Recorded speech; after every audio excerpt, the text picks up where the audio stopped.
Assalamualaikum warahmatullahi wabarakatuh. Perkenalkan, kami dari kelompok 3. Saya Tasnim Salsabila dan rekan saya Hana Nurfadilah. Hari ini kami akan menjelaskan sedikit materi tentang administrasi pembelajaran, yang mana bahan kajiannya meliputi satu, pengertian administrasi pembelajaran, kemudian dilanjutkan dengan jenis-jenis bentuk-bentuk administrasi pembelajaran, kemudian jenis-jenis administrasi pembelajaran, dan yang terakhir yaitu format dan bentuk administrasi pembelajaran. Baik, langsung saja pada bagian pertama, yakni pengertian. Silakan.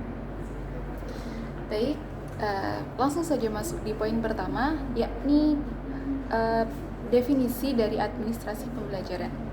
Apa itu administrasi pembelajaran? Nah, administrasi pembelajaran itu terdiri dari dua istilah. Yang pertama administrasi dan yang kedua adalah pembelajaran.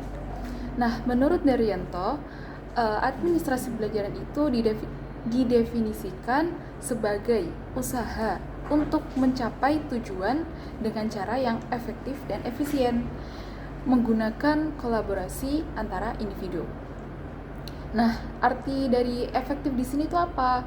Artinya adalah yaitu hasil yang diperoleh sesuai dengan tujuan atau maksud yang ditentukan sebelumnya, yang telah direncanakan sebelumnya.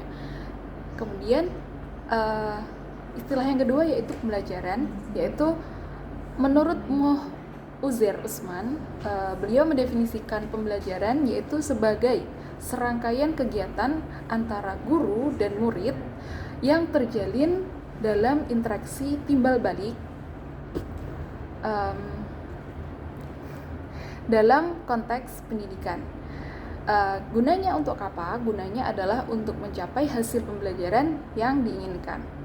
Sehingga dapat disimpulkan bahwa administrasi pembelajaran itu merupakan upaya untuk mengatur dan juga mengelola proses belajar mengajar antara tenaga pengajar atau guru dan murid atau peserta didik agar pencapaian tujuan pembelajaran itu berjalan dengan baik. Baik teman-teman, selanjutnya ada bentuk-bentuk administrasi pembelajaran. Secara umum, administrasi pembelajaran dibagi menjadi 3 bentuk. Yang pertama ada tahap perencanaan, pelaksanaan, dan yang terakhir yaitu evaluasi. Apa sih perencanaan itu? Perencanaan merupakan fungsi awal administrasi pembelajaran. Jadi sebelum guru mengajar harus menyiapkan dulu, itu namanya proses perencanaan. Perencanaan ini merupakan keterampilan yang penting bagi guru sebelum melakukan proses mengajar. Perencanaan itu tidak hanya sebatas dokumen saja, tapi juga mencakup metode apa yang digunakan, media yang digunakan, kemudian strategi, pengelolaan kelas, dan termasuk juga penilaian. Kemudian perencanaan yang matang tentu akan menjadikan pembelajaran itu efektif, sesuai tujuan, dan dapat sesuai dengan kurikulum yang ingin kita capai. Selanjutnya ada tahap pelaksanaan. Yang pertama tadi perencanaan, kemudian lanjut ke pelaksanaan.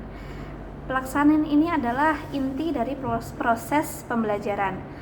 Pada tahap pelaksanaan atau penerapan ini, semua rancangan pada tahap pelaksanaan ini adalah tahap penerapan semua yang sudah dilakukan pada tahap perencanaan. Jadi proses implementasinya. Pada tahap pelaksanaan ini harus sesuai dengan kaidah pembelajaran dan harus dilakukan secara tepat. Tujuannya agar apa? Tentu agar pembelajaran dapat tercapai melalui pelaksanaan yang baik. Lagi dan lagi yang aku ketunggunya. Yang terakhir adalah tahap evaluasi. Evaluasi itu apa? Yaitu tahap merupakan proses sistematis menilai kualitas dan ketercapaian tujuan. Pada tahap evaluasi ini ada 2 bentuk, yaitu bentuk formatif yaitu sebagai umpan balik dan sumatif untuk penilaian akhir atau keputusan. Kemudian Evaluasi ini tujuannya adalah menilai efektivitas pembelajaran, meliputi tujuan, metode, materi, media, dan strategi. Ini semua dinilai pada tahap evaluasi. Dapat berguna juga untuk membantu siswa mengidentifikasi kelebihan dan kekurangan serta menyediakan data untuk keputusan akhir. Baik, jika tadi kita sudah membahas mengenai pengertian dari perencanaan, pelaksanaan, juga evaluasi, kali ini saya akan membahas mengenai jenis-jenis dari dokumen administrasi pembelajaran. Nah, dokumen administrasi pembelajaran itu apa sih? Dokumen itu adalah berkas yang mendukung pengajar atau guru dalam merencanakan, melaksanakan, dan juga menilai proses belajar. Nah, di perencanaan itu nanti akan ada dokumen apa, di pelaksanaan ada dokumen apa, dan juga di evaluasi ada dokumen apa. Setelah ini akan saya bahas. Baik, untuk yang pertama yaitu ada perencanaan.